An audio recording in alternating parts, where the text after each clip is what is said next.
Mobile, Alabama in the early 1700s was a small but bustling port city caught in the crosswinds of empires.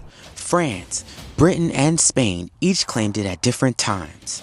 It was a frontier where Africans, Europeans, and American Indians lived, worked, and sometimes struggled together. And in the middle of this world, a remarkable man rose to prominence, Nicolas Mongoula. His story is a window into the complexity of race, identity, and survival in the colonial South. Nicholas Mongula was born free around 1720. He was born to parents of American Indian and African heritage in a city where Africans and American Indians were enslaved side by side. Many people are not aware of the vast number of American Indians that were enslaved in Alabama. After priest Jean Francois and his 3 companions were killed as they encamped on the banks of the Mississippi River by the band of the Chittimachas, the French brought Louisiana's first significant enslaved population. Bienville brought thousands of enslaved American Indians to Mobile and New Orleans, and thousands were also killed or sold into the Caribbean. The great black American architect Horace King, who also was from Alabama, like Nicolas Mongula, held American Indian ancestry as well.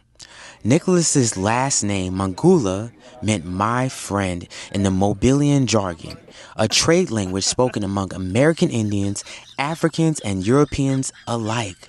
The language blended words from several American Indian languages, especially drawing from the Choctaw, Chickasaw, and Muskogean languages, with minor influences additionally coming from French, Spanish, and English.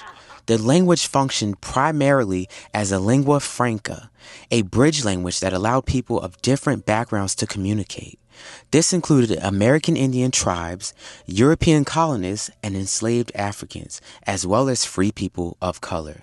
Mongula knew the language, culture, and land of his people well.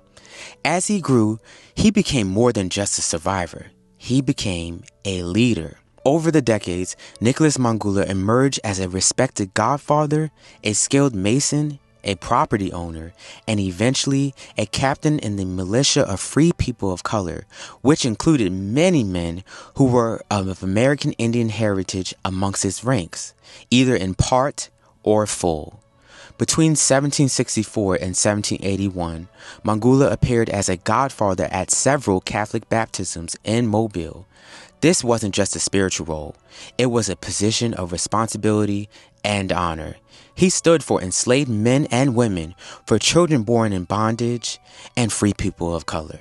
His reputation rested on his standing, a free black man who owned property and practiced a skilled trade.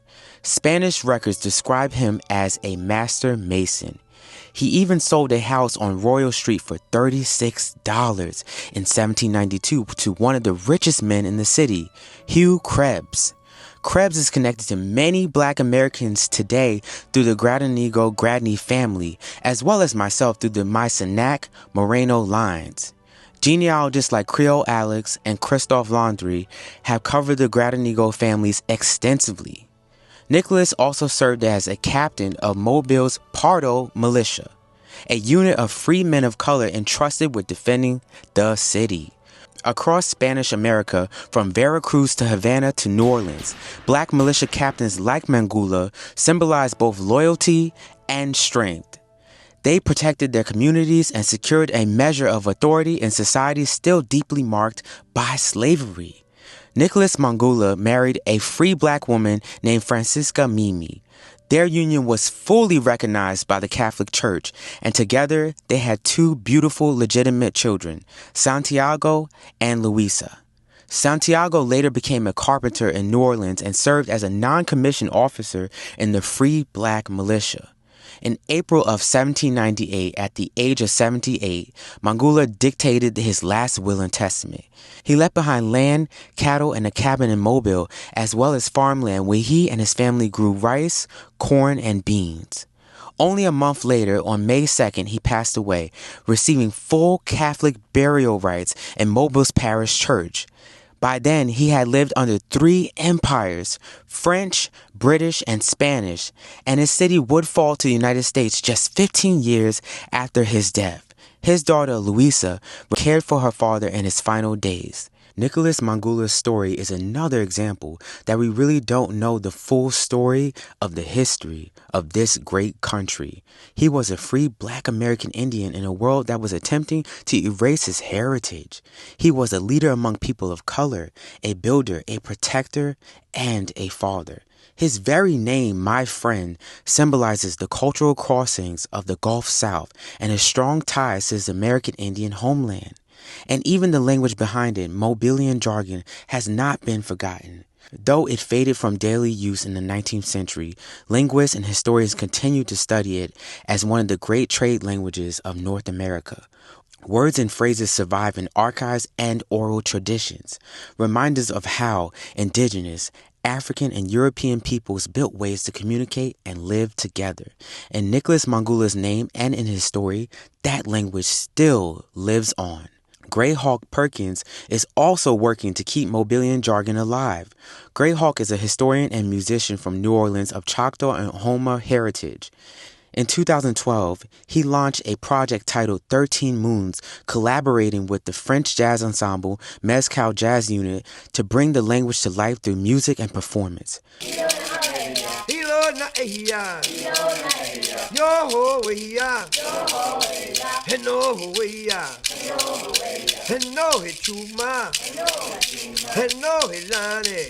Perkins' musical revival allows us to hear the cultural sounds of Nicholas Mongula's life, keeping his story alive through song. So when we think of early America, we should remember figures like Nicholas Mongula, a great man whose very name carries the voice of a shared past that still resonates today. Thank you for watching another episode of American Hidden History, and stay tuned for more.